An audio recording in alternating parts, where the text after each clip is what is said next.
सेना प्रमुख बिपिन रावत ने कश्मीर और आतंकवाद पर नेटवर्क 18 से खास बातचीत की।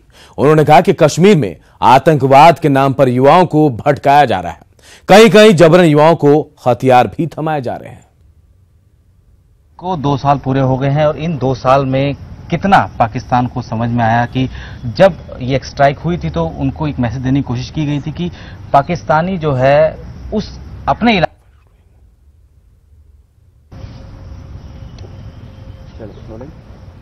सर्जिकल स्ट्राइक को 2 साल पूरे हो गए हैं और इन 2 साल में कितना पाकिस्तान को समझ में आया कि जब ये स्ट्राइक हुई थी तो उनको एक मैसेज देने की कोशिश की गई थी कि पाकिस्तानी जो है उस अपने इलाके में भी सुरक्षित नहीं है। इस वक्त उस पूरे मामले पे बात करने के लिए हमारे साथ मौजूद थल सेना प्रमुख जनरल बिपिन रावत। सर, 2 साल पहले जो हम लोगों ने एक्शन लिया उसके बाद अमूमन ये देखा जा रहा था कि उम्मीद थी कि शायद कुछ कमती होगी या कुछ कम होगा, लेकिन टेररिस्ट एक्टिविटीज अब भी लगातार जारी हैं, कैंप्स अब भी चल रहे हैं। लग रहा है कि जिस वजह से हम लोगों ने सर्जिकल स्ट्राइक किया वो हम लोगों ने अचीव तो किया, लेकिन लॉन्ग लास्टिंग उसका असर नहीं दिखा।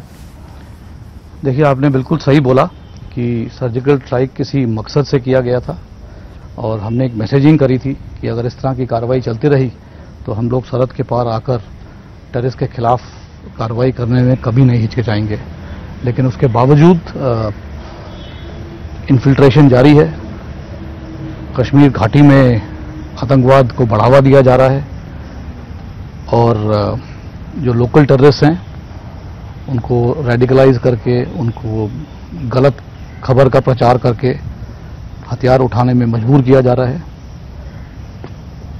मुझे तो ये भी लगता है कि कुछ नौजवानों को जबरदस्ती हथियार उठाने में भी मजबूर किया जा रहा होगा। उधर की जो अभी नई सरकार का गठन हुआ है उसको हमें भी कुछ समय देना चाहिए सेटल डाउन होने के लिए। इतनी जल्दी से टिप्पणी कर देना कि उधर से कार्रवाई सही नहीं हो रही है, मेरे ख्याल में गलत होगा। तो देखते हैं अभी किस तरह की कार्रवाई होती है। शुरू में तो हमारे पास जो संदेश आए थे बहुत पॉजिटिव आए थे, बट बीच में संदेश कुछ गड़बड़ाने लगे थे। तो क्या कहनी और कथनी में कुछ फर्क है, इस पर हमें विचार करना होगा। इधर गुजरात के वडोदरा में एयरफोर्स डे पर शानदार एयर शो का आयोजन किया गया। इस एयर शो में एयरफोर्स के 11 फाइटर प्लेन शामिल हुए। इस मौके पर वायुसेना के जवानों ने एयर ड्रॉपिंग सहित कई हैरत अंगेज करतब भी दिखाए। इस शो का आयोजन साउथ वेस्टर्न एयर कमांडर की तरफ से किया गया था।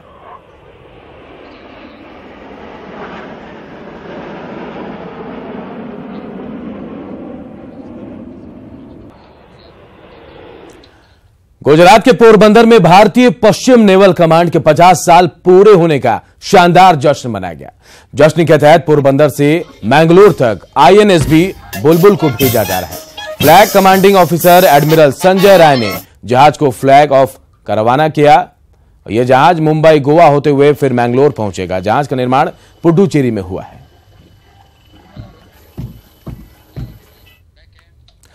दिल्ली के भारत नगर इलाके में एक 4 मंजिला इमारत गिर गई, जिसके चलते 7 लोगों के घायल होने की खबर है।